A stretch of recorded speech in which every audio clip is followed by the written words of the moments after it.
Hello everyone, I'm Irfan Habib, currently a second year MBBS student from AIMS Bhubaneswar.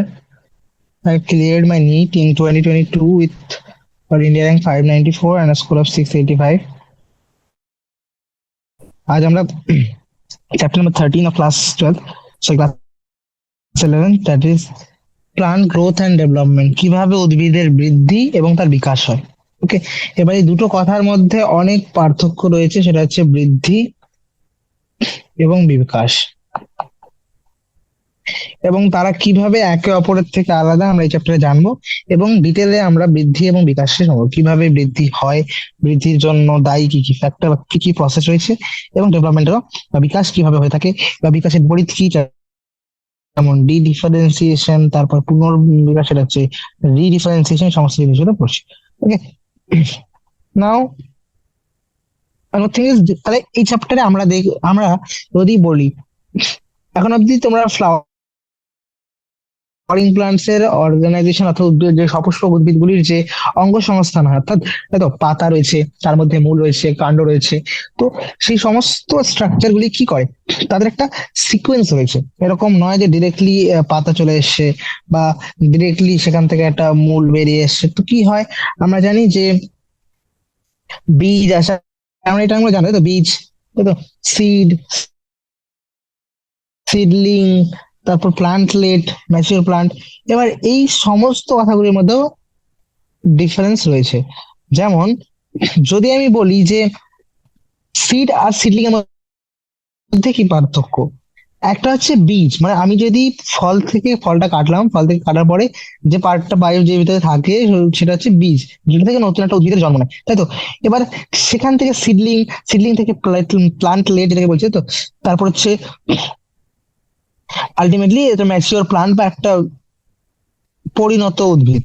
তো কিভাবে এরা একে অপরের থেকে আলাদা, আমি কেন সিড থেকে সিডলিং কে আলাদা করলাম, সিডলিং থেকে প্লেটলেট কে আলাদা করলাম, দ্য থিং ইজ, মনে করো আমি একটা সিডকে মাটির মধ্যে উপযুক্ত নিউট্রিয়েন্টস অ্যান্ড লাইট বা যা যে সমস্ত জিনিসগুলো দরকার সবগুলো দিয়ে দিলাম, তাহলে কি হবে, সেখান থেকে পুষ্পিত হবে। এবার বীজ থেকে অঙ্কুরিত হবে, বীজ, এবার বীজ যখন অঙ্কুরিত হতে শুরু করবে, বীজে যখন অঙ্কুরিত হতে শুরু করে দেয়, তখন সেটাকে আমরা বলি অঙ্কুরিত বীজ, রাইট। তো এই অঙ্কুরিত বীজ হচ্ছে সিডলিং, অঙ্কুরিত বীজ, দ্যাট ইজ সিডলিং। ওকে, সেই অঙ্কুরিত বীজ থেকে এবার ছোট একটা গাছ হলো, ছোট গাছ, দুটো তিনটে পাতাওয়ালা একটা গাছ হয়, যেটাকে আমরা বলি চারা গাছ, তাই তো, বা প্লান্টলেট। সেখান থেকে আলটিমেট একটা পরিণত উদ্ভিদ উৎপন্ন হয়, যেখানে পাতা টাতা সবই পার্ট আলাদা আলাদা species হয়। ঠিক আছে,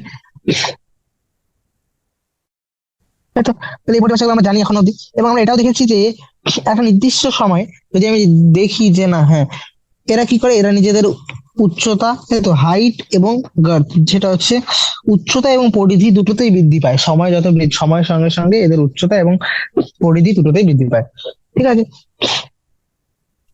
যদিও পাতা, যেমন দেখো, পাতা, ফুল, ফল একই গাছের, সবার তুমি যদি দেখো সীমিত, এর সবার কিন্তু কি রয়েছে, একটা সীমিত বৃদ্ধি ঘটে, তাই নয়। আবার এরা কি রয়েছে, কখনো কখনো বারবার হয়।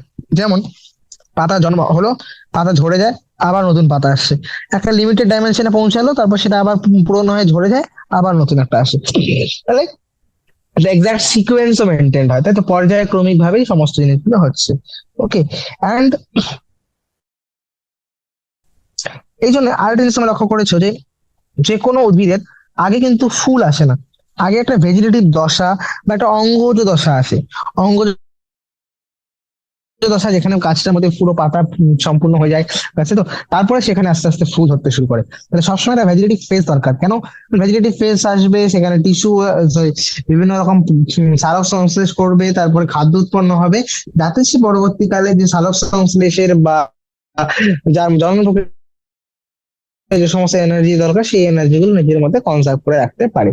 ওকে, এবার আমরা জানি ফ্লাওয়ারও একটা কি, ফ্লাওয়ার হচ্ছে আসলে একটা নোড থেকে উৎপন্ন, মডিফাইড নোড, তাই তো। তো দ্যাটস ওয়াই মডিফাইড নোড। এবার all plant organs are made up of হেরিটেটিভ টিস্যুস, মানব শরীরে যেমন প্রত্যেকটি অঙ্গের মধ্যে বিভিন্ন রকম কলা রয়েছে, সেরকম উদ্ভিদ কোষের মধ্যে, উদ্ভিদ দেহের মধ্যে বিভিন্ন অঙ্গগুলি, যে কোনো অঙ্গ তুলে না, তুমি পাতা বলো, পাতার মধ্যে রয়েছে মেসোফিল কোষ, পাতার মধ্যে রয়েছে কিছু ভাজক কলা, তাই তো? তো বিভিন্ন রকম কলার সমন্বয়ে গঠিত। এবার আমরা জানি সমস্ত যতগুলি এই যে কোষগুলি উৎপন্ন হচ্ছে, কোষগুলি একসঙ্গে সমন্বিত হয়ে কলা, কলাগুলি একসঙ্গে হয়ে অঙ্গ, অঙ্গতন্ত্র, সবগুলি তৈরি হচ্ছে একটা কমন বা একমাত্র একটি কোষ থেকে, যে কোষটির নাম হচ্ছে জাইগোট। সব কোষই প্রত্যেক উৎপন্ন হয় আলটিমেটলি জাইগোট থেকে। জাইগোট হচ্ছে মেইন ডিসেন্ডেন্ট। জাইগোট থেকে আলটিমেটলি কোষ ডিভাইড ডিভাইড ডিভাইড ডিভাইড করে টিস্যু, অর্গান, অর্গান সিস্টেম তৈরি করে। এবার কোয়েশ্চেন হচ্ছে যে কিভাবে এতগুলি সবাই যদি জাইগোট থেকে উৎপন্ন হয়, তাহলে এত পার্থক্য কেন?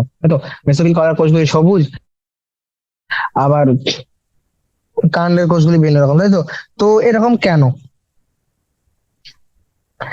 ডেভেলপমেন্ট কি আসলে? ডেভেলপমেন্ট হচ্ছে গ্রোথ অ্যান্ড ডিফারেন্সিয়েশন। আমি যে বললাম ডেভেলপমেন্ট বা বিকাশ, বিকাশ হচ্ছে বৃদ্ধি এবং পরিস্ফুরণ, বৃদ্ধি এবং বিভেদীকরণ।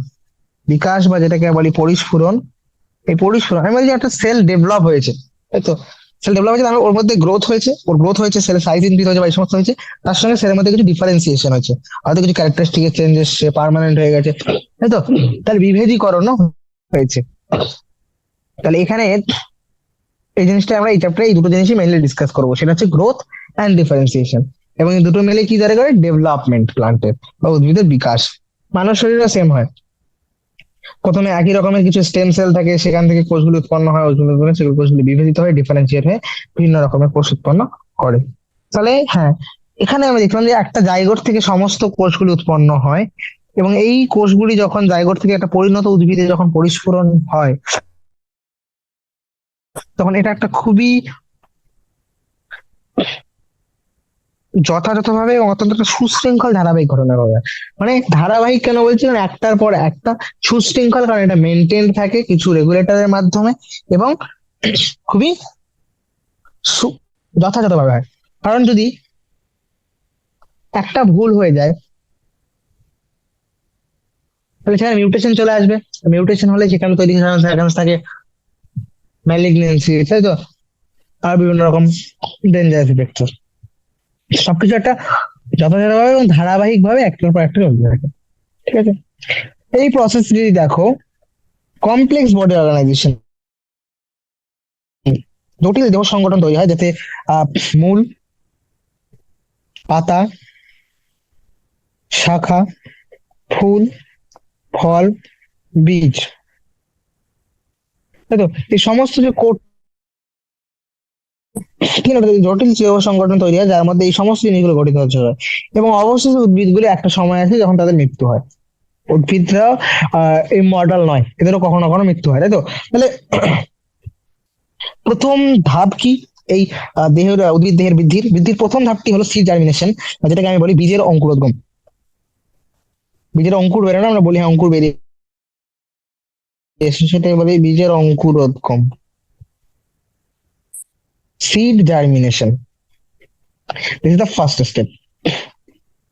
দেন seed germinates when the favorable conditions for growth exist in the environment. বীজ সবসময় এরকম নয় যে পাতাগুলি আমি কোনো একটা কন্ডিশনে ছেড়ে দিলাম, ডাইরেক্ট গিয়ে বীজ থেকে অঙ্কুর তৈরি হচ্ছে। এখানে যেটা অ্যাপ্রোপ্রিয়েট আমি কন্ডিশন দিই, ফেভারেবল কন্ডিশন যেটাকে বলে, অনুকূল পরিবেশ। অনুকূল পরিবেশ মানে যেখানে আলো, সমস্ত পরিপোষক গুলি, তাই তো, আহ সব সল্ট, তাই তো, মাটি, সমস্ত যেগুলো সাপ্লাই থাকবে, তখন সেখানে একটা বীজ অঙ্কুরোদ্গম অঙ্কুরোদ্গম হয়, তাই তো? এবার এই ফেভারেবল কন্ডিশন গুলো না থাকে, তুমি লাইটের অনুপস্থিতিতে একটা বীজকে রেখে দাও, হয়তো অঙ্কুরোদ্গম হবেই না, বা জলের অনুপস্থিতিতে রেখে দাও, হবে না, তাই তো? আসলে অনুকূল পরিবেশের অনুপস্থিতিতে এরা কখনোই অঙ্কুরিত হবে না, এবং এরা একটা দশায় চলে যায়, যে দশাটাকে আমরা বলি বীজের সুপ্তাবস্থা, সাসপেন্ডেড গ্রোথ। এবার আবার যখন অনুকূল পরিবেশ ফিরে আসে, তখন তারা আবার নিজেদের বিপাকীয় ক্রিয়াগুলো শুরু করে এবং গ্রোথ করে শুরু করে। তাহলে এটা আমরা দেখেছি যে আমরা বীজকে যদি অনেকদিন জল বা আলোর অনুপস্থিত করে রেখে দিই, কোনো অঙ্কুরিত হয় না। আবার তখন জায়গায় সেটাকে একটা অনুকূল পরিবেশের মধ্যে, একটা হয়তো যে একটা ফার্টাইল সয়েল, একটা মাটির মধ্যে জল দিয়ে আলোর উপস্থিতি রাখলে সেখান থেকে হয়তো অঙ্কুরে জন্ম হয়। বাট দ্যাট ভ্যারিস, একটা সময় রয়েছে যে টাইম লিমিট অবধি সে নিজেকে, দেখো, কিছু বীজ রয়েছে যারা নিজেদের এই ক্ষমতাটা হারিয়ে ফেলে, কিছু রয়েছে আবার বছরের পর বছর নিজের এই ক্ষমতাটাকে জমিয়ে রাখতে পারে। সেটা কিভাবে, সেটা আমরা বীজের গঠনে দেখেছিলাম যে বীজের গঠনটা কত হার্ড, তাই তো? ওকে, তো এই সমস্ত প্রতিকূল পরিবেশকে সে সামলাতে পারে। তাহলে এই চ্যাপ্টারে আমরা কিছু ফ্যাক্টর দেখবো, এরকম কিছু প্রভাবক রয়েছে যেগুলি এই বৃদ্ধি এবং পরিস্ফুরণ বা বৃদ্ধি এবং এই বিভেদীকরণ যেটা পরিস্ফুরণের জন্য দায়ী, এই পুরো দশাটাকে নিয়ন্ত্রণ করে কিছু প্রভাবক বা রেগুলেটর। ওকে, এই ফ্যাক্টরগুলি ইন্ট্রিনসিক এবং এক্সট্রিনসিক, অভ্যন্তরীণ এবং বাহ্যিক দুই প্রকারেরই হয়। অর্থাৎ কিছু প্রভাবক রয়েছে যেগুলো উদ্ভিদ দেহের মধ্যে অবস্থিত, আবার কিছু রয়েছে যেগুলো উদ্ভিদ দেহের মধ্যে না, বাহ্যিক কিছু ফ্যাক্টর, এনভায়রনমেন্টাল ফ্যাক্টর যেগুলি, যেমন সানলাইট, তাই তো, ওয়াটার, নিউট্রিয়েন্টস, অল দিস। এখানে তাই দেখানো হয়েছে যে একটা বীজকে আমি যখন পুঁতে দিলাম, তাই তো, মাটির মধ্যে, সেখান থেকে প্রথমে হাইপোকটিলেডন, তাই তো, বা ভ্রূণ মূল যেটাকে বলি, ভ্রূণ মূল বেরোয়, আর বীজপত্র কটিলেডন, তাই তো, সেখান থেকে আলটিমেটলি বেরিয়ে এসে বীজত্বকটা বাইরে পড়ে যায়, আর ভ্রূণমূলের একদম হুক পার্ট থেকে ধীরে ধীরে সেখান থেকে ভ্রূণ মুকুলের উৎপন্ন হয়, এপিকন্টাইল যেটাকে বলে, ভ্রূণ মুকুল। বীজপত্র এখন এভাবে রয়েছে, পরে বীজপত্র ছড়ে পড়ে যায়, আর হাইপোকন্টাইল থেকে পরবর্তীতে মূল সিস্টেম তৈরি হয়, তাই তো, ভ্রূণ মূল থেকে পরবর্তীতে মূল। এইভাবে এটা হচ্ছে পুরো একটা বীজের অঙ্কুরোদ্গম এবং পরিস্ফুরণের পদ্ধতি। এটা হচ্ছে বীজ, সেখান থেকে অঙ্কুরিত বীজ, অঙ্কুরিত বীজ থেকে সেখানে চারা গাছ উৎপন্ন হলো, চারা গাছ থেকে পরবর্তীতে পরিণত একটা উদ্ভিদের উৎপন্ন হলো, এই অবস্থা। তো প্রথম যে জিনিসটা যাকে শুরু করতে চাইছি সেটা হচ্ছে গ্রোথ বা বৃদ্ধি। এবার বৃদ্ধি বলতে কি বুঝি? বৃদ্ধি বলতে, বৃদ্ধি হলো একটা স্বাভাবিক একটা মৌলিক এবং সুস্পষ্ট চারিত্রিক বৈশিষ্ট্য। যে কোনো তুমি যদি সজীব বস্তু নিয়ে নাও, সজীব বস্তুর মধ্যে একটা মৌলিক এবং সুস্পষ্ট যে বৈশিষ্ট্যটা দেখা যায় সেটা হচ্ছে গ্রোথ। যে সমস্ত লিভিং অর্গানিজম গ্রোথ শো করে, this must. But what is growth? Growth can be defined as irreversible permanent. বৃদ্ধি হচ্ছে এমন একটি কোষের, কি বলো, ইরিভার্সিবল পার্মানেন্ট, অর্থাৎ অপরিবর্তনীয় এবং স্থায়ী। স্থায়ী, এরকম না দুদিন পরে গ্রোথ সরে যাবে। তো এটা একটা অপরিবর্তনীয় এবং স্থায়ী বৃদ্ধি। কিসের? সাইজ বা আকারে বৃদ্ধি, বা এদের সংখ্যার বৃদ্ধি, তাই তো, আকারে, যেমন একটা কোনো একটা অঙ্গ হলে তার আকারে বৃদ্ধি, বা ওর যে অংশগুলি রয়েছে তাদের আকারে বৃদ্ধি, বা প্রত্যেকটি কোষের, তাই তো, সে কোষের আকারে বৃদ্ধি, এই ঘটনাটাকে বলে গ্রোথ। এবার গ্রোথ কখন হবে বলো? আমরা জানি বৃদ্ধি কিভাবে হয়, বৃদ্ধি হয় হচ্ছে বিপাকীয় প্রক্রিয়ার মাধ্যমে, তাই তো, এক্সপেন্স অফ এনার্জি, শক্তির ব্যবহারের মাধ্যমে। এবার এটাতে দুটো জিনিসই আছে, সেটা হচ্ছে অ্যানাবলিক এন্ড ক্যাটাবলিক। উপচিতি এবং অপচিতি উভয়ই মিলেই গ্রোথ করে। এবার যখন উপচিতি বেশি হবে তখন হয়তো বৃদ্ধি, আকারে বৃদ্ধি পাবে, এবং কম হবে তখন। তো গ্রোথ মেইনলি কিভাবে হয়? মেটাবলিক প্রসেসের মাধ্যমে হয়। উদাহরণ যদি তোমাদের কেউ জিজ্ঞেস করে, তোমরা উদাহরণ দিতে পারো যে পাতার প্রসারণ। পাতা প্রথমে এইটুকু ছিল, দেন ধীরে ধীরে বৃদ্ধি হয়েছে, এটা একটা বৃদ্ধি, তাই তো। এবার আমি যদি বলি যে একটা কাঠের টুকরোর উপর জল ঢেলে দিলাম, সে কাঠের টুকরোটা তো স্ফীত হয়ে যায়, তাহলে সেটাও কি গ্রোথ হচ্ছে?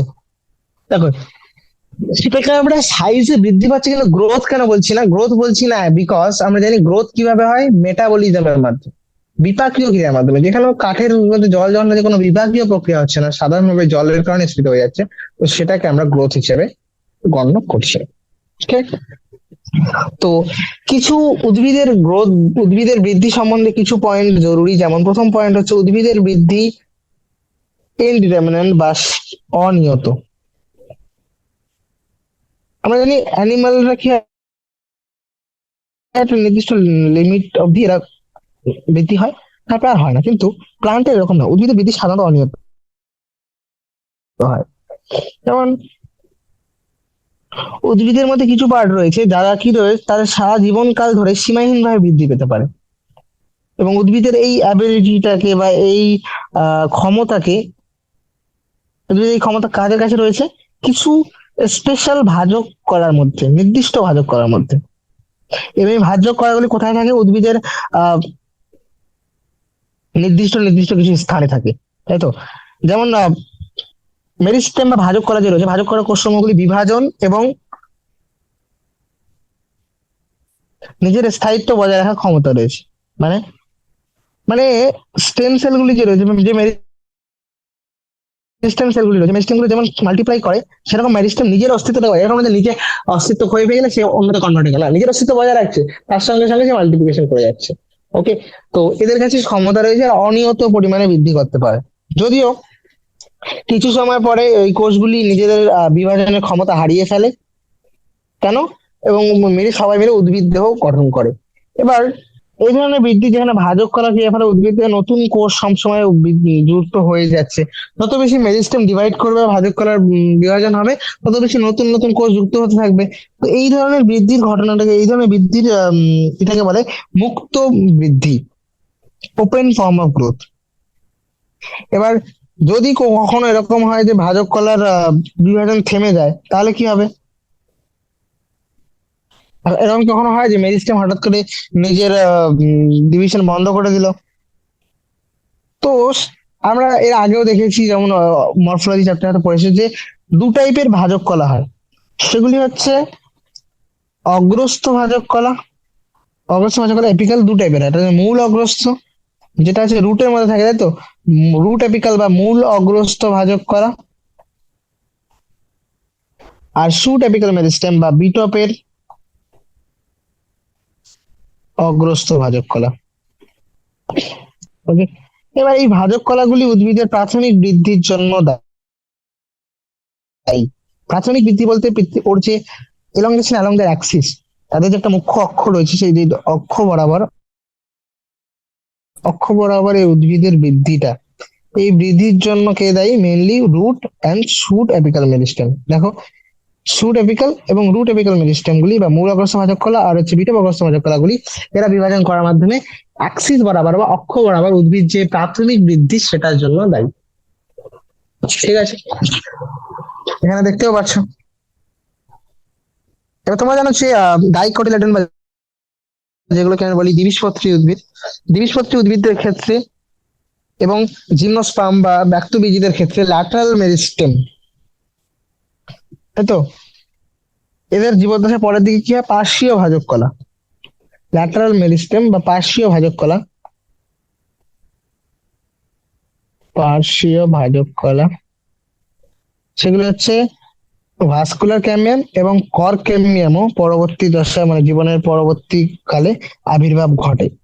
এবং এই সমস্ত ভাজক কলাগুলি কি করে? যেগুলি ল্যাটারাল মেরিস্টেম যা পার্শ্বীয়, এরা হচ্ছে তোমার,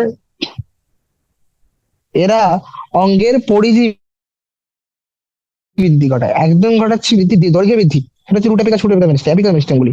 আর এই ল্যাটারাল মেরিস্টেম গুলি কি করে? ল্যাটারাল মেরিস্টেম গুলি পরিধিতে বৃদ্ধি পায়, পরিধি বৃদ্ধি ঘটায়।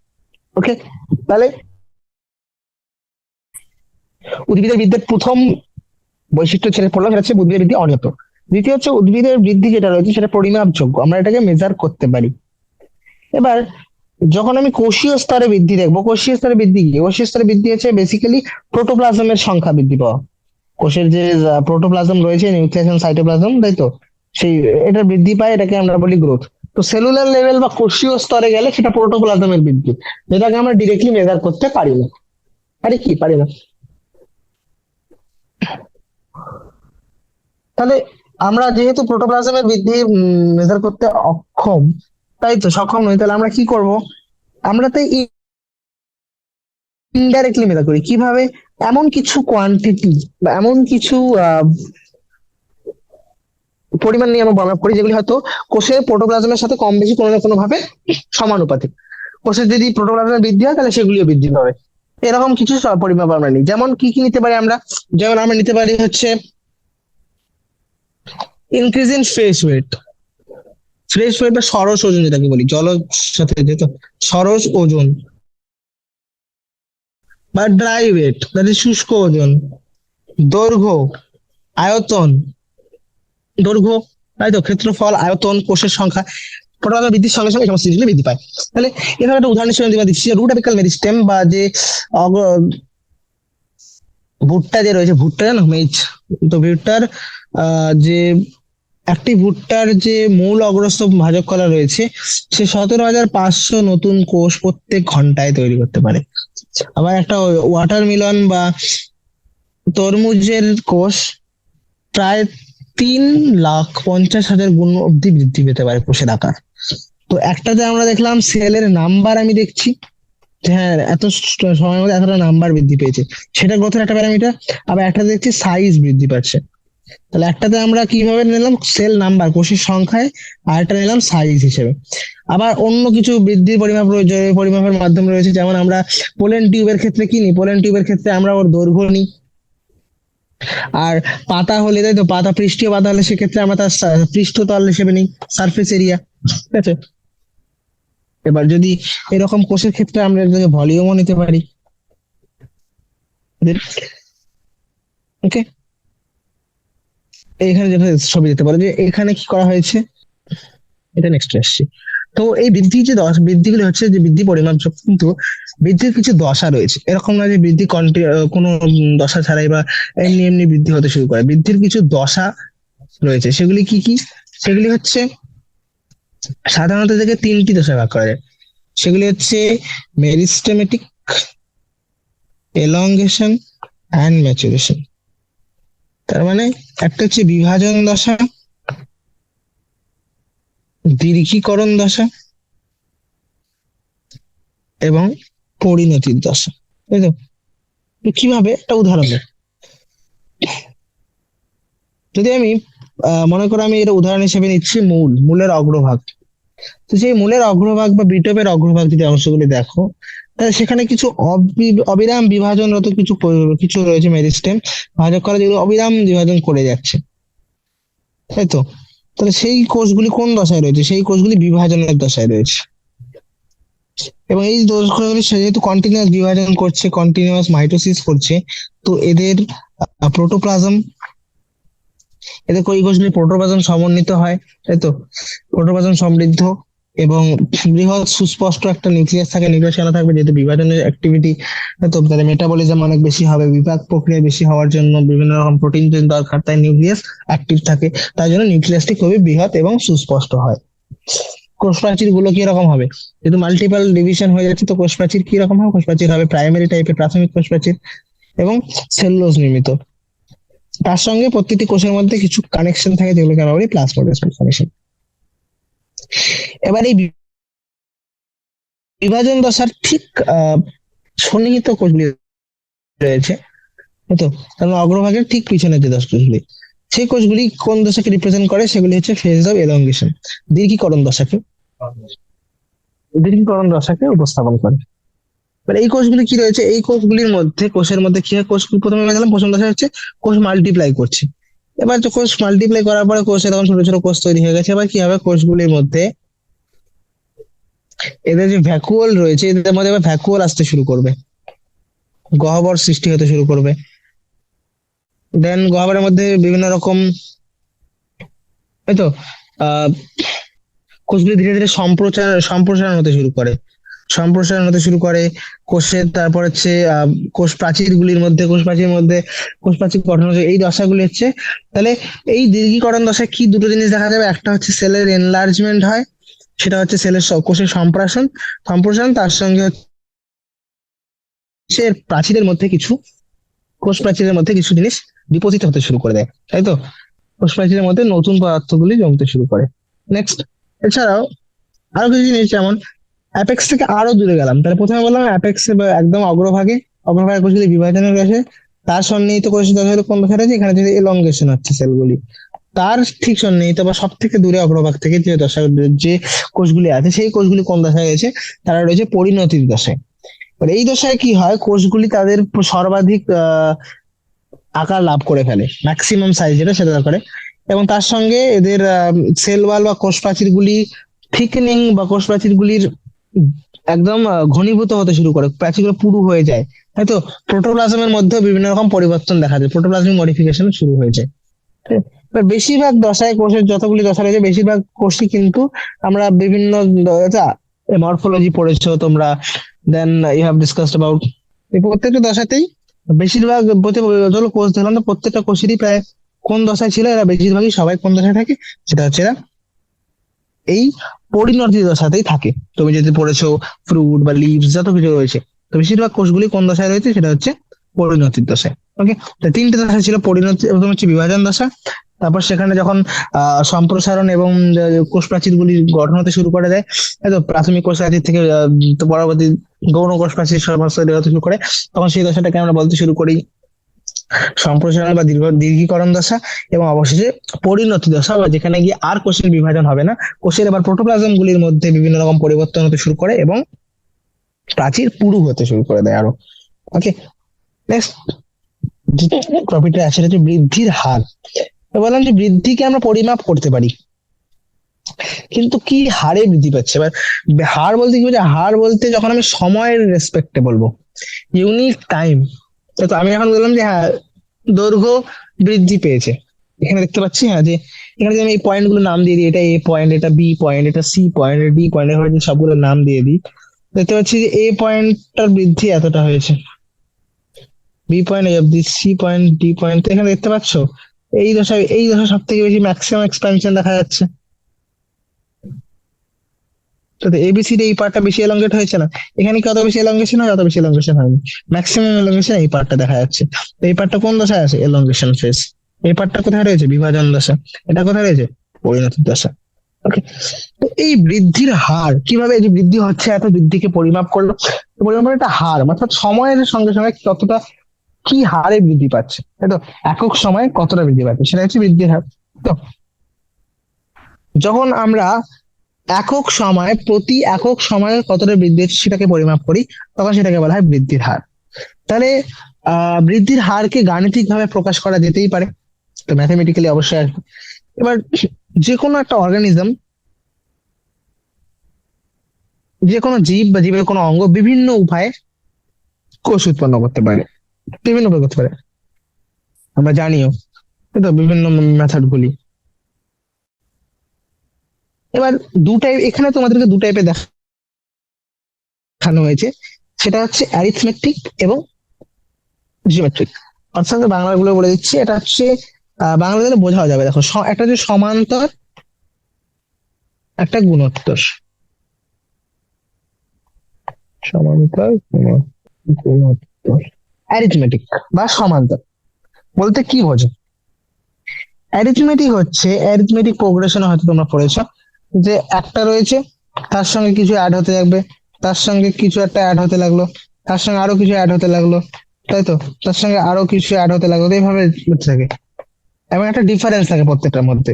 তো এখানেও সেম হচ্ছে, যখন অ্যারিথমেটিক গ্রোথের কথা বলি বা সমান্তর গ্রোথ, তো এখানে কি হয়, মনে করো আমি দেখাচ্ছি এখানে দুটি কোষ রয়েছে, কোষে দুটো কোষ রয়েছে, একটা কোষ পরিণতিতে আসতে চলে গেল, আরেকটা কোষ ডিভাইড হয়ে গেল, এই কোষটা দেখো, এই কোষটা ডিভাইড হয়ে গেছে। পরবর্তীতে এটা তো সেই এবার এর মধ্যে, এই দুটির মধ্যে আরেকটি পরিণতি দশা চলে যাবে, আরেকটা ডিভাইড করবে। পরবর্তীতে এইটা এবার পরিণতিতে চলে যাবে, তাই তো, আর এটা পরবর্তীতে ডিভাইড করবে। তো এভাবে আলটিমেটলি কি হচ্ছে, অ্যারিথমেটিক গ্রোথে কি হচ্ছে, একটা ফিক্স হয়ে যাচ্ছে, একটা পার্মানেন্ট হয়ে যাচ্ছে, আর একটা ডিভাইড করছে।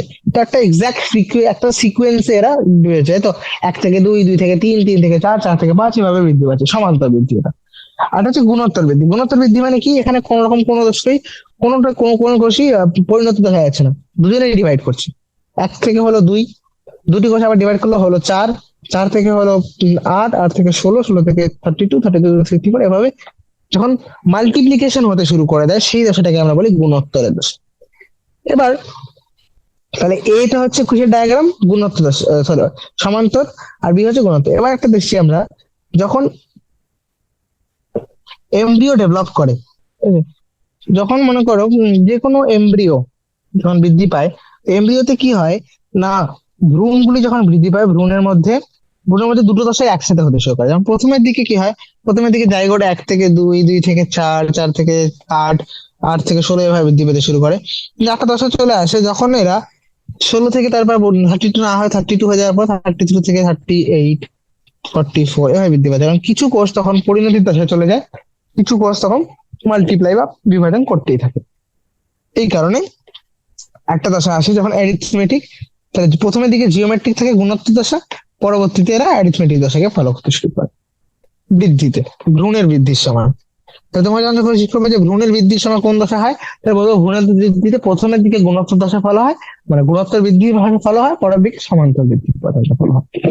এগুলো কি বেজি বৃদ্ধি করে বলছে গুণোত্তর সমান্তর হচ্ছে বৃদ্ধির প্যাটার্ন বা কিভাবে হচ্ছে, যে প্রকারটা, তাই তো। উপস্থাপনা আমি যে বলছি যে না, তাহলে বৃদ্ধির হার আমি দুভাবে দেখাতে পেরেছি, যে গুণোত্তর বৃদ্ধি এবং সমান্তর বৃদ্ধি। তাহলে এখানে কি দেখলে যে অ্যারিথমেটিক গ্রোথ বা সমান্তর বৃদ্ধির ক্ষেত্রে মাইটোটিক কোষগুলি থেকে যে ডটার সেলগুলি উৎপন্ন হয় বা যে অপত্য কোষ যদি উৎপন্ন হয়, তাদের মধ্যে একটি রয়েছে যেটি অবিরাম বিভাজিত হয়ে থাকে, আরেকটি কি হয়, অপরটি বিভেদিত ও পরিণত হয়, তাই তো। মনে করো দুটি কোষ রয়েছে, একটি কোষ থেকে দুটি কোষ উৎপন্ন হলো, একটা মাদার সেল থেকে জনিত্রী থেকে দুটি অপত্য কোষ তৈরি হলো। অপত্য কোষের মধ্যে একটি কোষ বিভাজিত এবং পরিণত হয়ে যায়, আরেকটা কোষ কি হয়, সে মাল্টিপ্লাই করতে থাকে। Is it clear? আবার পরবর্তীতে কি হবে, একটি কোষ পরিণত হয়ে যাবে, আরেকটি কোষ ডিভাইড করবে। ক্লিয়ার? আবার পরবর্তীতে এরকম হচ্ছে দুটি কোষ, যে অপত্য কোষগুলি তৈরি হচ্ছে তার মধ্যে একটি বিভাজিত এবং পরিণত হয়ে যাচ্ছে, অপর কোষটি বৃদ্ধি পাচ্ছে। তাই যে গ্রাফটি আছে সেটা একটা সমান্তর বৃদ্ধি দেখা যায়, একটা সিকোয়েন্স ভাবে বৃদ্ধি পায়। এ দেখো এখানে ছিল এক, ছিল এক থেকে দুই, তিন, চার, পাঁচ, এভাবে বৃদ্ধি পাচ্ছে, তাই তো। তাই যদি আমি এদেরকে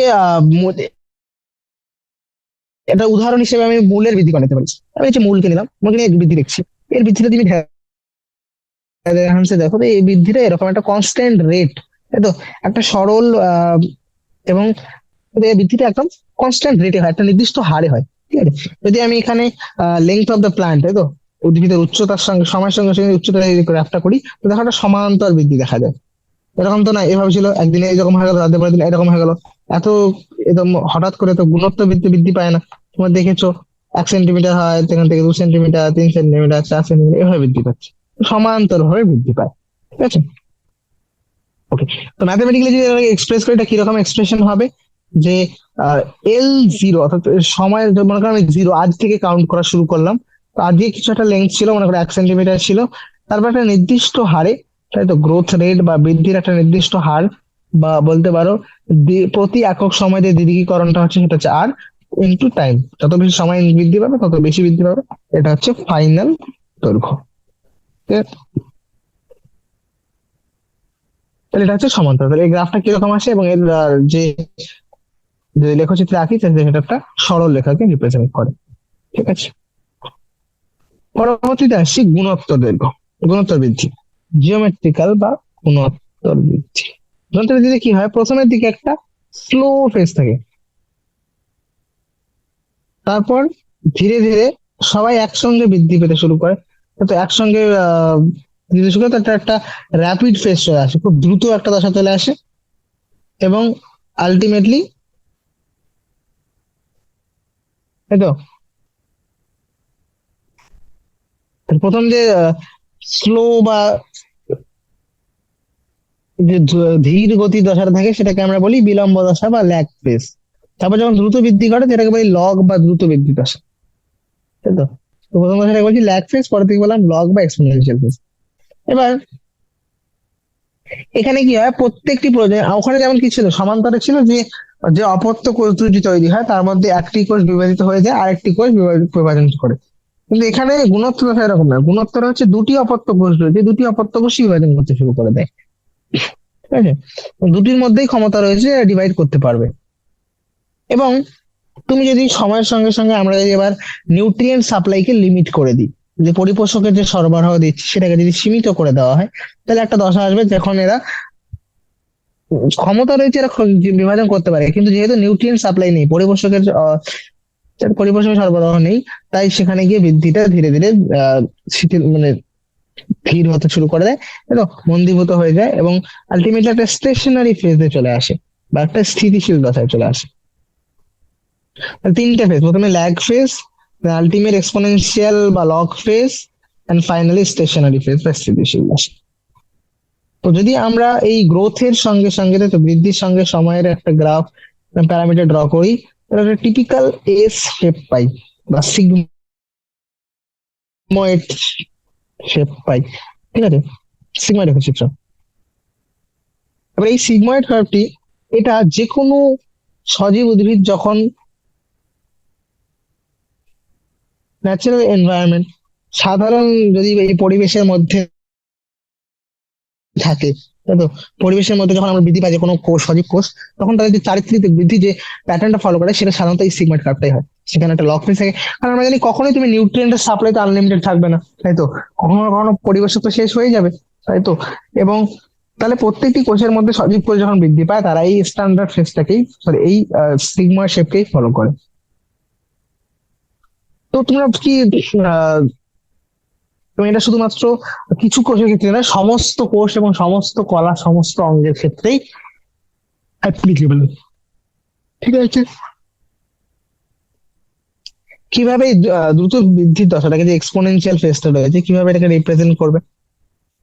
এখানে ফলো হয় এক্সপোনেনশিয়াল গ্রোথের একটা প্যাটার্ন, সেটা হচ্ছে W1 is equal to W0 ERT।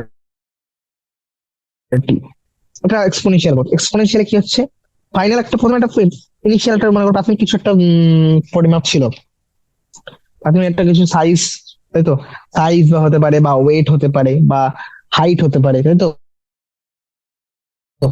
ওজন, উচ্চতার সংখ্যা যা খুশি হতে পারে এই প্যারামিটারটা। তার সঙ্গে একটা নির্দিষ্ট পরিমাপে গ্রোথের একটা রেট রয়েছে, সেটা ই হচ্ছে এক্সপোনেনশিয়ালকে রিপ্রেজেন্ট করছে, এক্সপোনেনশিয়াল বৃদ্ধি পাচ্ছে। ইকুয়াল টু আর টি, সময়ের সঙ্গে সঙ্গে গ্রোথ বৃদ্ধির হারে এরা বৃদ্ধি পেতে থাকে, তো এক্সপোনেনশিয়াল বলে এই প্যাটার্নটা, ইকুয়েশনটা এরকম আসছে। তো এটাকে যদি আমি গ্রাফের মধ্যে প্লট করি তাহলে এরকম একটা গ্রাফ আসে। এখানে আর কি বোঝাচ্ছে, এখানে আর হচ্ছে একটি রিলেটিভ গ্রোথ রেট বা আপেক্ষিক বৃদ্ধির হার। কি মেজার করছে এটা? এটা মেজার করছে নতুন উদ্ভিদের নতুন কোন উদ্ভিজ উপাদানকে তৈরি করার ক্ষমতা, কি হারে নতুন উদ্ভিজ কোনো পদার্থ, পরিমাণ উদ্ভিজ পদার্থ তৈরি করতে পারে, যেটাকে আমরা বলি এফিসিয়েন্সি ইন্ডেক্স বা দক্ষতা সূচক। এখানে কি হচ্ছে, এখানে যে অন্তিম আকারটা সেটা কার উপর নির্ভর করছে, প্রাথমিক আকারের উপর। W1 যেটা রয়েছে এটা কিন্তু W0 এর উপর ডিপেন্ডেন্ট, W0 ইন্টু ERT রয়েছে, right? এটার উপর এটা নির্ভর করে। তাহলে কোন হারে, এখানে আরটা কি রিপ্রেজেন্ট করছে, আর রিপ্রেজেন্ট করছে আপেক্ষিক বৃদ্ধির হার, কোন হারে সে বৃদ্ধি পাবে, এবং সেটা একটা দক্ষতা সূচক রয়েছে যে হ্যাঁ, কোন হারে নতুন উপাদান তৈরি করতে পারে, সেই বেসিসে এরা বৃদ্ধি পায়। ওকে, এবার জীবনতন্ত্রে দুটি অংশের বৃদ্ধির মধ্যে যদি পরিমাণগত তুলনা আমরা দুভাবে করতে পারি। এইদার তুমি অ্যাবসলিউট গ্রোথ রেটের মেজারমেন্ট নাও, অ্যাবসলিউট গ্রোথ রেট হচ্ছে চূড়ান্ত, যেটা অ্যাবসলিউট, এটা চূড়ান্ত। চূড়ান্ত মানে কি, আমি নিলাম দুটো পাতা রইলো, একটা 5 সেন্টিমিটার পাতা রয়েছে, একটা 50 সেন্টিমিটার পাতা রয়েছে, দুজনে বৃদ্ধি পেয়ে, একজন হয়েছে 10 সেন্টিমিটার স্কোয়ার, আরেকজন হচ্ছে 55। তো দুটোর মধ্যে বৃদ্ধি কত হয়েছে, বৃদ্ধি আমি ফাইনাল মাইনাস এক্স, তো তো আমি ফাইনাল মাইনাস ইনিশিয়াল করলে অ্যাবসলিউটটা পেয়ে যাবো। দুটোর ক্ষেত্রে আসে 5, এখানেও 5। কিন্তু রিলেটিভ কথাটা কখন আসে, রিলেটিভ হচ্ছে যখন আমি এদেরকে একটা কমন বেসিস নেব, আমি যখন একটা ভিত্তির উপর, সাধারণ ভিত্তির বিষয়ের উপর ভিত্তি করে নেব। যেমন আমি যদি বলো যে প্রাথমিক পরিমাপের ভিত্তিতে বলো, প্রাথমিক কিছু একটা ছিল, তার ভিত্তিতে বলো, তাহলে প্রাথমিক 5 ছিল, 5-এর ভিত্তিতে 5 বৃদ্ধি পেয়েছে, তাহলে এখানে 100% অ্যাবসলিউট গ্রোথ হয়েছে, রিলেটিভ গ্রোথ। আর এখানে কথা হয়েছে 50 ছিল, 50 রেসপেক্টে 5 হয়েছে, তাহলে 10% হয়েছে, তাই তো। তাহলে অ্যাবসলিউট আমাদেরকে ঠিক একটা আইডিয়া দেয় না, তবে রিলেটিভ থেকে আমি এক্সাক্ট আইডিয়া আছে যে কতটা বৃদ্ধি পাচ্ছে। কিন্তু যখন আমি অ্যাবসলিউট বললাম যে দুজনে 5 বৃদ্ধি পেয়েছে, তুমি বলে হ্যাঁ দুজনে তো একই বৃদ্ধি পেয়েছে, বা, কিন্তু বাস্তবে দেখো, একটা 5 সেন্টিমিটার স্কোয়ার সে 10-এ পরিণত হয়, তাহলে এটা বৃদ্ধির রেটটা, এখানে গ্রোথের হারটা বোঝা যাচ্ছে যে হ্যাঁ অনেক বেশি পরিমাণ বৃদ্ধি পেয়েছে, এখানে 100% বৃদ্ধি পেয়েছে এক সময়ের মধ্যে, এখানে মাত্র 10% বৃদ্ধি পেয়েছে।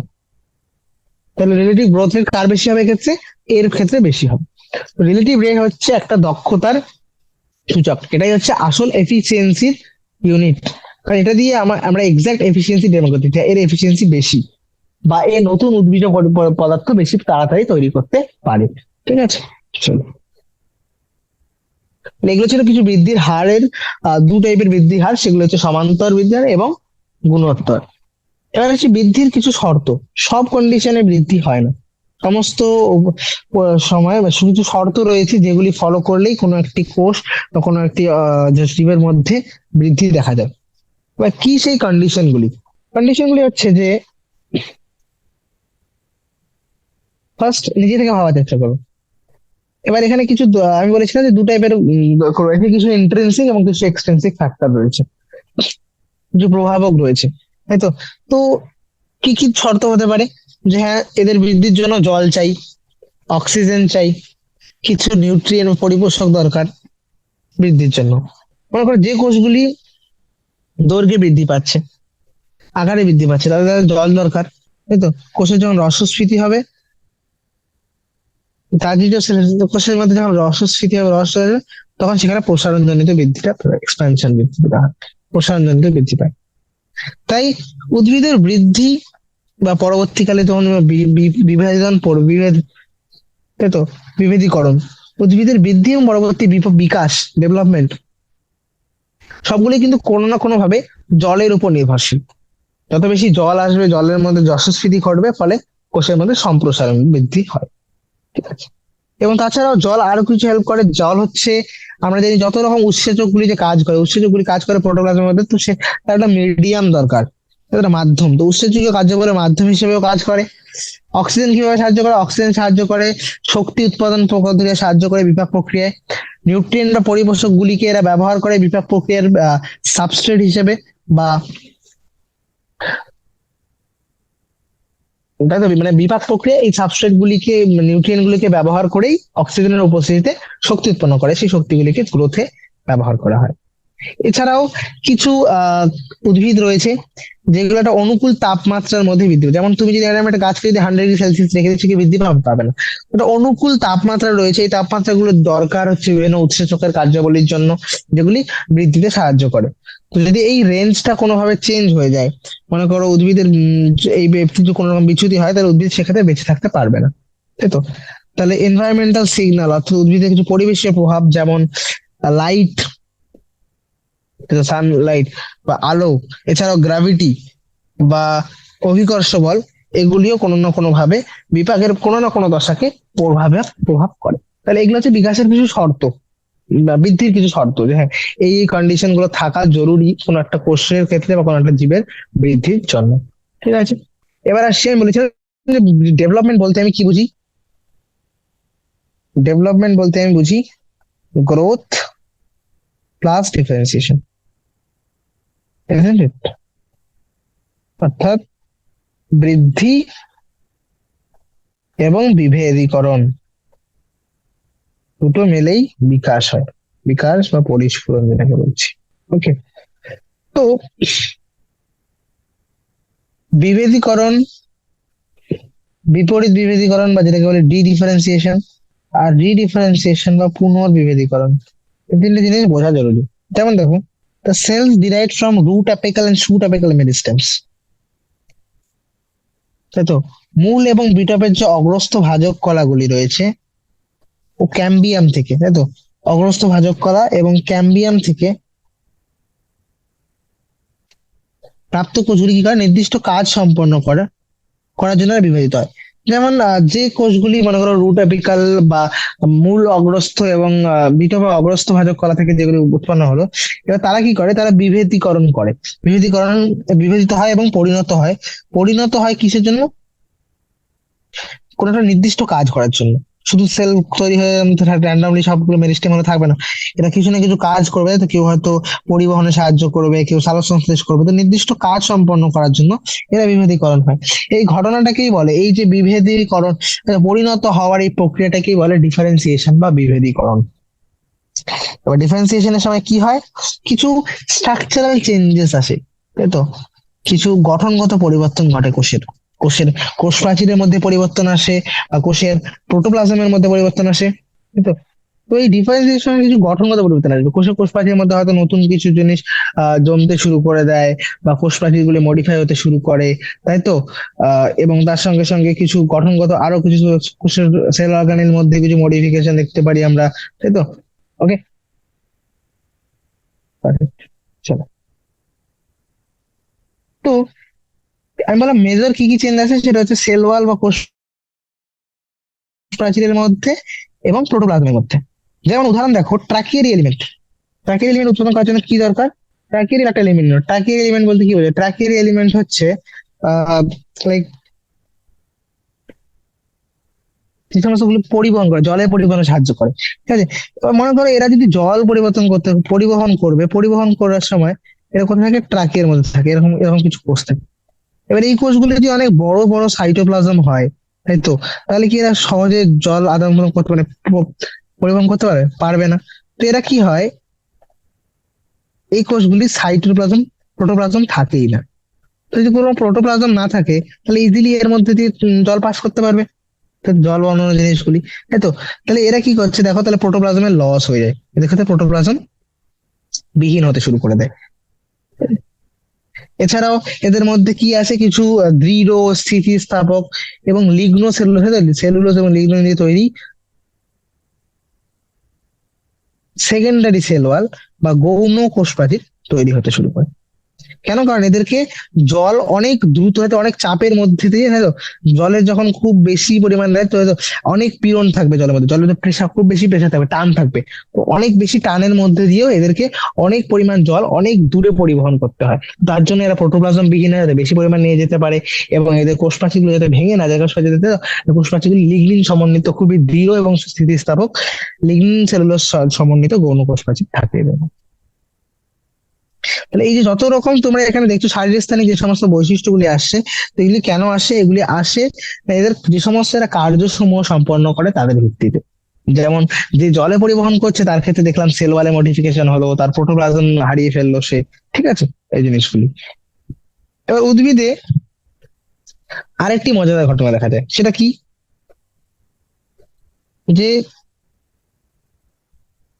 মনে করো যে সমস্ত বিভেদিত কোষগুলি যারা ইতিমধ্যে বিভাজনের ক্ষমতা হারিয়ে ফেলেছে, সাপোজ এরা বিভাজন ক্ষমতা হারিয়ে ফেলে একটা পার্মানেন্ট সেলে কনভার্ট হয়েছে, কিছু কন্ডিশনের মধ্যে বা কিছু সময় নির্দিষ্ট অবস্থায় এরা পুনরায় বিভাজন ক্ষমতা অর্জন করতে পারে, এবং এই ঘটনাটাকে বলা হয় বিপরীত বিভেদীকরণ। অর্থাৎ বিভেদীকরণ হয়ে গেছিল, তাই তো, ডিফারেন্সিয়েশন হয়ে গেছিল, বিভেদীকরণ আবার সেই পরিণত কোষ থেকে যখন বিভাজন যোগ্য কোষে কনভার্ট হয়ে যায়, তখন সেটাকে এবার বিভাজন ক্ষমতা ফিরে পেলে সেটাকে বলে বিপরীত বিভেদীকরণ। যেমন উদাহরণ হচ্ছে ইন্ট্রাফেসিকুলার ক্যাম্বিয়াম, কর ক্যাম্বিয়াম নামক যে ভাজক কলাগুলি সৃষ্টি হয়, সেগুলি পুরোপুরি ভাবে পরিণত প্যারেনকাইমা কোষ থেকে আবার এরা বিভাজন ক্ষমতা ফিরিয়ে পায় বলে এদেরকে আমরা বলি সেকেন্ডারি মেরিস্টেমস। ওকে, এবার আবার এরা কিছু সময় ধরে বিভাজন করলো এবং নতুন কোষ তৈরি করার পর আবার কি করে, কিছু সময় পর এরা নিজেদের বিভাজন ক্ষমতা হারিয়ে ফেলে, তখন আবার পরিণত কোষে কনভার্ট হয়। এই ঘটনাকে আবার বলবি কি, আবার বলছি বিভেদন হচ্ছে, তাহলে পুনর্বিভেদীকরণ, এটা রিডিফারেন্সিয়েশন বা পুনর্বিভেদীকরণ। আবার সেখান থেকে এরা পার্মানেন্ট সেলে কনভার্ট হয়। এবার ডাইগোনালিজম শেষে এরকম ল্যাটারাল ক্যাম্বিয়াম দেখা যায়, কর্ড ক্যাম্বিয়াম, ইন্টারফেসিকুলার ক্যাম্বিয়াম, এগুলোর মধ্যে এটা দেখা যায়। ওকে, এবার সেকশন 1.3.1, অর্থাৎ তুমি ভালো করে লক্ষ্য করে থাকো, তো এইখানে দেখেছি যে উদ্ভিদের ক্ষেত্রে মুক্ত পদ্ধতি, তাই তো, যে এখানে দেখেছিলাম যে বৃদ্ধির একটা বৈশিষ্ট্য ছিল যে বৃদ্ধি অনিয়ত ভাবে হতে পারে, তাই তো, কোনো লিমিট নেই। দে ক্যান বি অন, তারা ইনডিটারমিনেট, অনিয়ত এবং নিয়ত দুই প্রকৃতিরই বৃদ্ধি হতে পারে, অনিয়ত এবং নিয়ত দুই প্রকৃতির বৃদ্ধি হতে পারে। এবার আমরা বলতে পারি যে উদ্ভিদে যে বিভেদীকরণের মুক্ত প্রকৃতির হয়, কারণ এই ভাজক কলাগুলি থেকে, তাহলে আমরা বলতে পারি যে উদ্ভিদের ক্ষেত্রে যে বৃদ্ধি হচ্ছে, এদের একটা ইনডিটারমিনেট ডিটারমিনেট, তাহলে অনিয়ত এবং নিয়ত দূরে হতে পারে, যে হ্যাঁ কিছু কোষ রয়েছে যেগুলো আনলিমিটেড বৃদ্ধি পায়, আবার কিছু রয়েছে যারা এদের একটা লিমিটে যাওয়ার পর আর এরা বিভাজন ক্ষমতা হারিয়ে ফেলে পরিণত হচ্ছে, তাহলে ইনডিটারমিনেট ডিটারমিনেট দুটোই হতে পারে, নিয়ত অনেক দূর। কিন্তু তোমরা ধ্যান সে যদি ভালো করে দেখো, যে একটা মেরিস্টেম থেকে উৎপন্ন হওয়া কোষগুলি বিভিন্ন রকম কোষ তৈরি করছে, তাই তো। তাহলে একই মেরিস্টেম থেকে উৎপন্ন হওয়া বিভিন্ন কোষগুলি বিভিন্ন তাই তো, উৎপন্ন কোষগুলি বিভিন্ন পরিণত গঠন তৈরি করতে পারে, তাই তো। তাই এরা এরা হচ্ছে কোন টাইপের গ্রোথ? এটা হচ্ছে ওপেন টাইপের গ্রোথ। তাহলে এদের যে ডিফারেন্স গ্রোথ নয়, এদের যে ডিফারেন্সিয়েশন বিভেদীকরণটা হচ্ছে, সেই বিভেদীকরণটি হচ্ছে ওপেন টাইপের, মুক্ত প্রকৃতির। মুক্ত মানে যা খুশি হতে পারে, মেরিস্টেম থেকে ভিন্ন প্রকৃতির পরিণত কোষ তৈরি করতে পারে। তাহলে ফাইনাল স্ট্রাকচার কি হবে সেটা ডিপেন্ড করে যে সেই কোষগুলি কোন স্থানে অবস্থান করছে। এবার যে সমস্ত কোষগুলি মনে করো রুট ক্যাপসেলে বা মূলের একদম মূলত্রের অগ্রভাগে অবস্থান করে, তাহলে তারা কি করবে? তারা খুবই তারা মূলত্র কোষ গঠন করবে যারা একদম রুটের এখানে রয়েছে। তো তারা মনে করো একদম পেরিফের দিকে ঠেলে দিয়েছো, তো সেগুলি কি রুট ক্যাপ তৈরি করবে। বা যেগুলিকে একদম স্টেমের মধ্যে বাইরের দিকে দিয়ে দিয়েছি সেগুলি তখন এরকম ট্রাইকোম বগেরা তৈরি করবে। ঠিক আছে, তো বিশেষ করে যে কোন স্থানে অবস্থান করে এবং তারা কি কার্যক্ষমতা করছে তার বেসিসে তাদের পরিণত করণ আসে। এবং কিন্তু সবগুলো কিন্তু একটা মেরিস্টেম থেকে আসতে পারে, তাই তো? চল, তাই এই ধরনের বিভেদীকরণ প্রক্রিয়াটাকে আমরা মুক্ত প্রকৃতির, যে একই রকমের থেকে ভিন্ন প্রকৃতির যখন কোষ উৎপন্ন হয় পরিণত হয়ে। ঠিক আছে, নেক্সট হচ্ছে ডেভেলপমেন্ট বা পরিস্ফুরণ। আমি ডেভেলপমেন্ট কথা অলরেডি ডিসকাস করেছিলাম। ডেভেলপমেন্ট বলতে আমি কি বোঝাই? ডেভেলপমেন্ট বলতে একসঙ্গে দুটো ওয়ার্ড আসে, সেটা হচ্ছে গ্রোথ অ্যান্ড ডেভেলপমেন্ট। এটা ডেভেলপমেন্ট বলতে বোঝায়। ডেভেলপমেন্ট হচ্ছে টার্ম যেটার মধ্যে এবার গ্রোথ এবং ডেভেলপ ডিফারেন্সিয়েশন দুটো যদি আসে, অর্থাৎ বৃদ্ধি এবং বিভেদীকরণ দুটো যদি আসে, তাহলে আমি এভাবে বলতে পারি যে কোন একটা জীব তার জীবন চক্রের মধ্যে, জীবন চক্র বলতে তার বীজের অঙ্কুরোদ্গম থেকে শুরু করে একদম বার্ধক্য অবধি যত রকম ঘটে যাওয়ার সাথে সমস্ত ঘটে যাওয়া পরিবর্তনগুলিকে তোমরা বলতে পারো ডেভেলপমেন্ট বা পরিস্ফুরণ। এবার কি কি ঘটনা হয় পুরো কোষের তার জীবনকালে, সমস্ত গুলিকে একটা গ্রাফের মধ্যে দেখানো হয়েছে। যেখানে তো আমরা দেখতে পারো একটা মেরিস্টেমেটিক বা ভাজক কলা, সে তার মধ্যে প্রথমে প্রোটোপ্লাজমে বৃদ্ধি পায়, তাই তো? বৃদ্ধি পায় এবং সেখানে তারপর এক্সপ্যানশন হতে শুরু করে, তাই তো? প্রসারণ বা দীর্ঘীকরণ হয়। দেন আলটিমেটলি বিভেদীকরণ প্রক্রিয়ার মাধ্যমে পরিণত কোষে কনভার্ট হয়। পরিণত কোষ, এটা পরিণত কোষ। এটা ছিল ভাজক কলা, ভাজক কলা কোষ। আর এটা পরিণত কোষ। পরিণত কোষগুলি এবার কি হতে পারে? এইদার এরা বার্ধক্য অবস্থায় গিয়ে মৃত্যু মরে যেতে পারে, তাই তো? মৃত্যু হতে পারে। বা চান্স রয়েছে যে এখানে যে মেরিস্টেমেটিক কোষগুলি ডিভাইড করে যে কোষগুলি তৈরি করলো, সেই কোষগুলি আবার এদের পরিণত না হয় এটা কি করছে? ডিভাইড করে যাচ্ছে করে যাচ্ছে করে যাচ্ছে করে যাচ্ছে, তার মধ্যে কিছু কোষ গিয়ে বিভাজনে কনভার্ট, তাই তো? পরিণত হলো। তাহলে এখানে দেখতে পাচ্ছি কিছু কোষ বৃদ্ধি করে যাচ্ছে কি যাচ্ছে, আবার কিছু কোষগুলি বিভেদীকরণের মাধ্যমে পরিণত কোষে কনভার্ট হয়েছে। আবার আমি দেখাতে পারি পরিণত কোষগুলি আবার কিছু গিয়ে আবার ডি ডিফারেন্সিয়েশন বা বিপরীত বিভেদীকরণের মাধ্যমে আবার ভাজক কলায় পরিণত হতে পারে। আবার সেখান থেকে ওরা, তাই তো, নিজের বাচন ক্ষমতা হারিয়ে পুনর্বিভেদীকরণ করে পরিণত কোষে কনভার্ট হতে পারে। এই সমস্ত জিনিসগুলি একটা উদ্ভিদের জীবনকালে হয়ে থাকে, জীবন অঙ্কুরোদ্গম, বীজের অঙ্কুরোদ্গম থেকে শুরু করে বার্ধক্য অবধি। ওকে, তো কিছু উদ্ভিদ রয়েছে যারা পরিবেশের সঙ্গে, তাই তো, পরিবেশের মধ্যে আহ কোন দশা রয়েছে বা পরিবেশের বিভিন্ন, পরিবেশের বা জীবনের বিভিন্ন দশা সময়ের উপর ভিত্তি করে বিভিন্ন ধরনের গঠন তৈরি করতে পারে। এবং এই ঘটনাটাকে আমরা বলি প্লাস্টিসিটি। মানে ওর শরীরে প্লাস্টিসিটি মানে কি, যে কন্ডিশন আসছে বাইরে, এনভায়রনমেন্ট বা পরিবেশের মধ্যে কিরকম অবস্থা রয়েছে, বা ওর বয়সের সঙ্গে, বা বলতে পারো যে তো ফেজেস অফ লাইফ, জীবনের বিভিন্ন দশার উপর ভিত্তি করে বিভিন্ন গঠন তৈরি করে, এটাই বলে আমরা প্লাস্টিসিটি। উদাহরণ কি? উদাহরণ হচ্ছে কটন বা তুলো, কোরেন্ডার বা ধনে পাতা, লাক্সপার। তো লাক্সপার সেটা দীর্ঘ নীল রঙের ফুল, লাক্সপার ফুল হয় নীল রঙের, লম্বা লম্বা। ঠিক আছে, লাক্সপার। এদের ক্ষেত্রে হেটারোফিলি দেখা যায়। হেটারোফিলি মানে, হেটারোফিলি কথাটা মানে বোঝাও। হেটারো মানে ডিফারেন্ট, ফিলি মানে লিফ, তাহলে ভিন্ন প্রকৃতির পাতা দেখা যায়। তো এদের ক্ষেত্রে কি হয়, এই সমস্ত উদ্ভিদের ক্ষেত্রে যে পাতাগুলি থাকে, জুভেনাইল বা তরুণ উদ্ভিদের পাতাগুলি তাদের পরিণত উদ্ভিদের থেকে আলাদা হয়। ম্যাচিওর প্লান্টের, তো এখানে উদাহরণ দেখো, এই যে জুভেনাইল গুলি এরকম, অ্যাডাল্ট গুলি এরকম। তাহলে পরিণত উদ্ভিদের পাতাগুলি আহ তরুণ উদ্ভিদ থেকে আলাদা হয়। আবার কিছু কিছু উদ্ভিদ রয়েছে যারা তাদের বয়স, কিছু রয়েছে মানে ফেজেস অফ লাইফের একটা উদাহরণ হয়ে গেল, যে ফেজেস অফ লাইফের অনুযায়ী কিভাবে চেঞ্জ করছে। আবার আমি বলেছিলাম এনভায়রনমেন্ট বা পরিবেশের অবস্থার ভিত্তিতে এরা নিজেদের গঠন চেঞ্জ করতে পারে। সেরকম একটা উদাহরণ দেখা যায় বাটার কাপের মধ্যে। তো বাটার কাপ উদ্ভিদে কি দেখা যায়, এদের দুটো দশা হতে পারে। কিছু রয়েছে যারা জলের মধ্যে অবস্থান করে, কিছু রয়েছে যারা স্থলের মধ্যে থাকে। এবার যারা জলের মধ্যে অবস্থান করে, তো সেই জলজ ওয়াটার হ্যাবিট্যাট, জলজ যেগুলি রয়েছে, জলজ আবাসস্থলগুলি, এদের পাতার গঠন দেখো এরকম। আবার কিছু রয়েছে যারা টেরিস্ট্রিয়ালে থাকে বা যারা স্থলজ অবস্থানে থাকে, তাদের ক্ষেত্রে আলাদা। এটা কাদের ক্ষেত্রে থাকে? এটা বাটার কাপ, এটা বাটার কাপ, এটা লার্জ। ওকে। একই উদ্ভিদে বিভিন্ন রকম পাতা সৃষ্টির ঘটনাটাকে আমরা কি, এই ঘটনাটা কিসের উদাহরণ? প্লাস্টোসিটির উদাহরণ। দুটি হতে পারে, একটা হচ্ছে ফেজেস অফ লাইফের ভিত্তিতে, তাই তো, জীবনের বিভিন্ন দশায়, আর একটা হচ্ছে পরিবেশের বিভিন্ন দশার উপর ভিত্তি করে।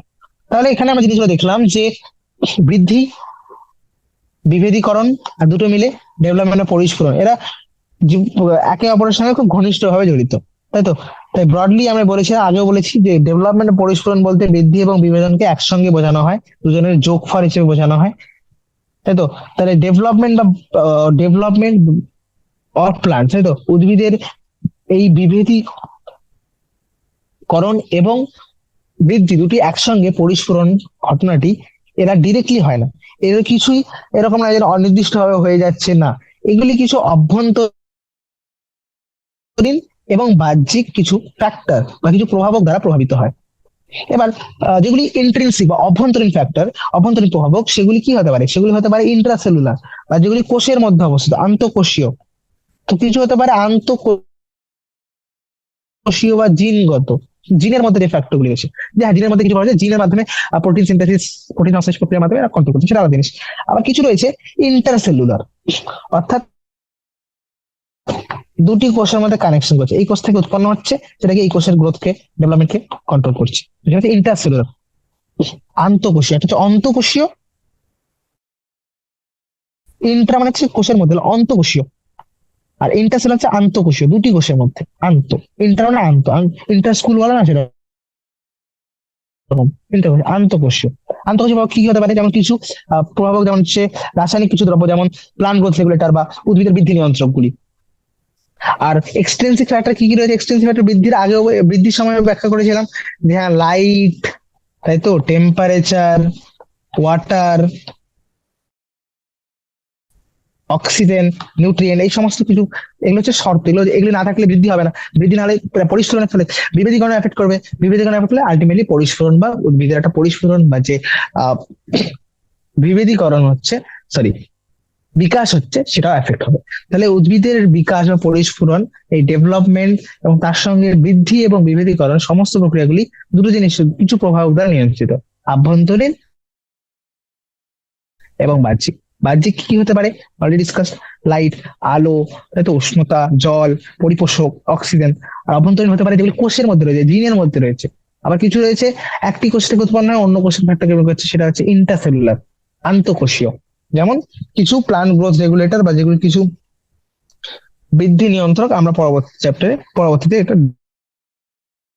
ডিসকাস করবো, ঠিক আছে।